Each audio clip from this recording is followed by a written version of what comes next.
Hey, and welcome to another ICHT video. Now, before I take a look at today's loco, I have a little bit of explaining to do about the layout. You joined me halfway through compiling the ICH2 database. So, the loco I'm going to have a look at is just down there, but the layout is undergoing some pretty radical changes at the moment, and in the middle of all that, for the website, for the ICH2 website, all of my rolling stock is being photographed and categorized and entered into the database. So that explains the rather odd line side scenery today. So there's all those over there that have all been done, as well as those three up there. The Class 58, my number one loco, the most precious thing I have, and then the two ladies in my life, Falcon and the Duchess of Hamilton. So that's just explaining that, basically. That's why when we test the loco, you'll see about 100 other locos at the same time. So, what are we having a look at? Well, we're having a look at the Class 66 by Bachmann.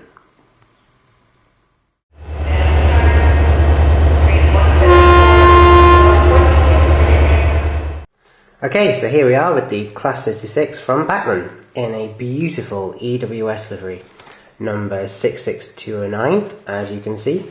And if we just check the label on the side, you'll see that it's weathered as well. Weathered. This is not my first Class 66, but this is my most desired Class 66. This is exactly the kind of locomotive I've been looking for to haul all those EWS mega boxes, the DAPL ones, and you'll see that she's also 21 pin DCC ready. So inside there's a little banking plate in a 21 pin DCC socket, and I did get a 21 pin chip at the same time as well, so that's not a problem. But okay, it's the new packaging by Bachmann, which is really rather nice.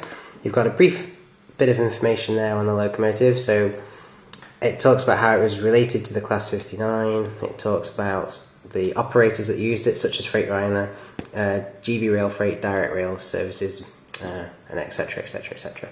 So, really good. Initial impressions are good. And I'm really pinning my hopes on this, actually, because I've not had much luck with Bachmann diesels, have I?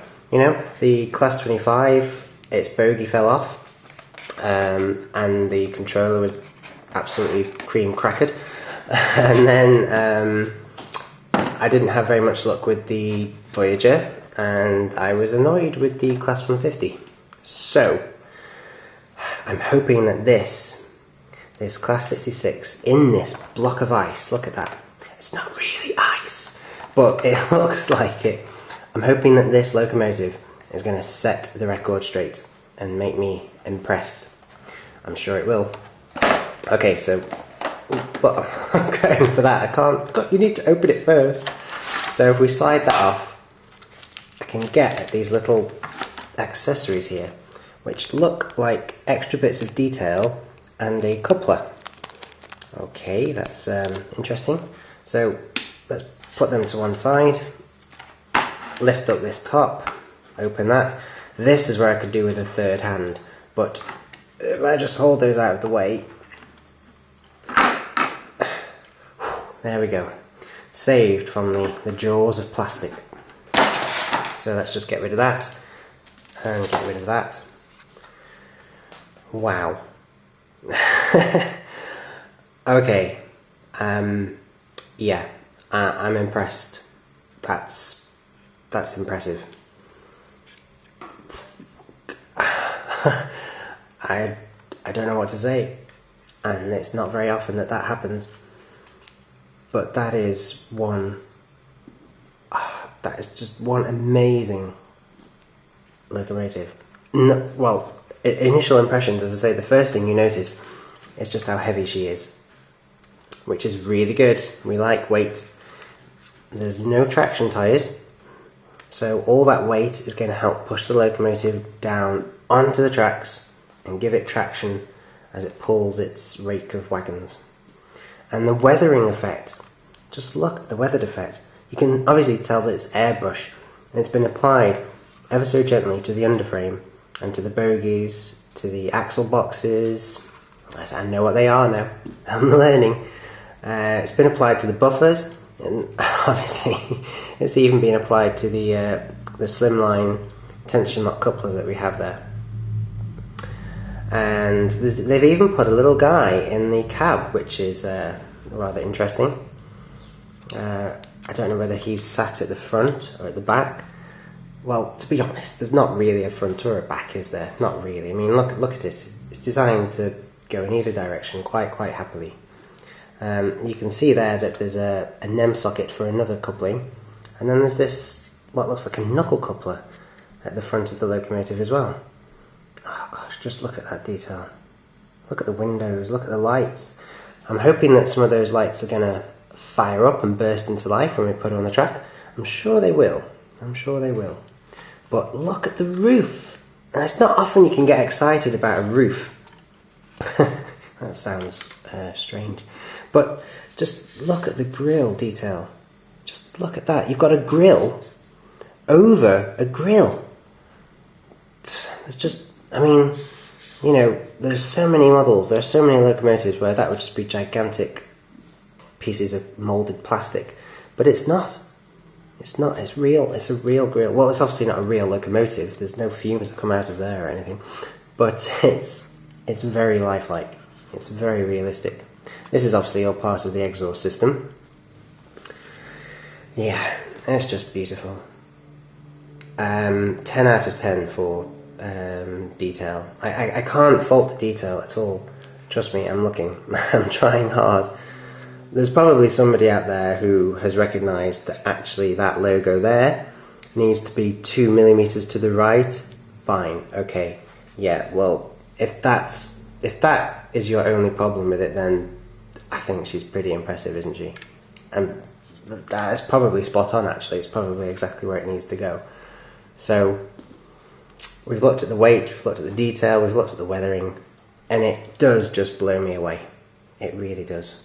I think the only thing left to do is to put it on the track and see what she runs like. Right, well here I am at the layout. So let's put the Class 66 on the track. Nicely does it. Oh, hang on. I've just thought of something. In this seat here, there's no guy. There's nobody driving it. But if we spin the locomotive round, you can see that there's a guy there. However, that's the end with the coupling that they put in, which is a bit odd. Okay, well, I'll tell you what.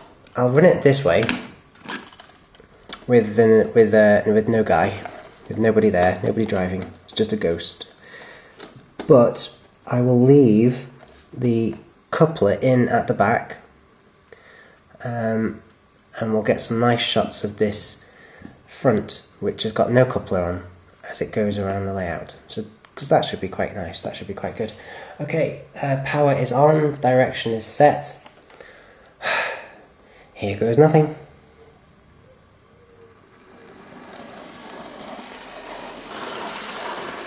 Oh yes, just look at that. That's just,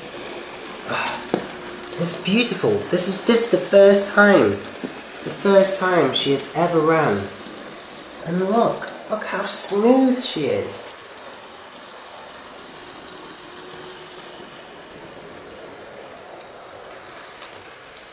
Just watching her slowly go past the biggest fiddle yard in the world, past the famous coal spill, which I still haven't tidied up. I'm not joking. Okay, I'm impressed. Thank you, Bachmann. You have finally restored my faith in your locomotives, especially your diesels. That is stunning.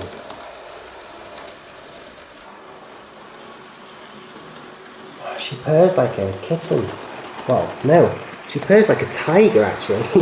You can just feel the rumble coming off her.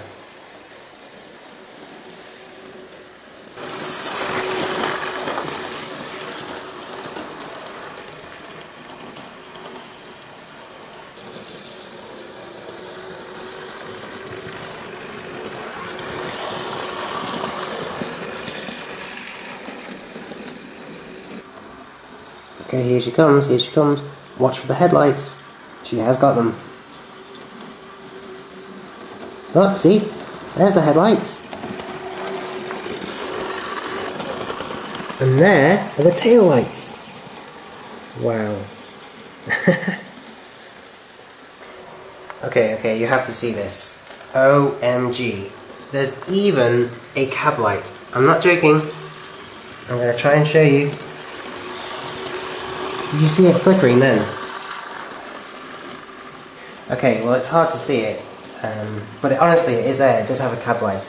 I'm going to have to DCC her and show you that another time. But, wow. This locomotive, it's just amazing. I'm not kidding. I'm blown away.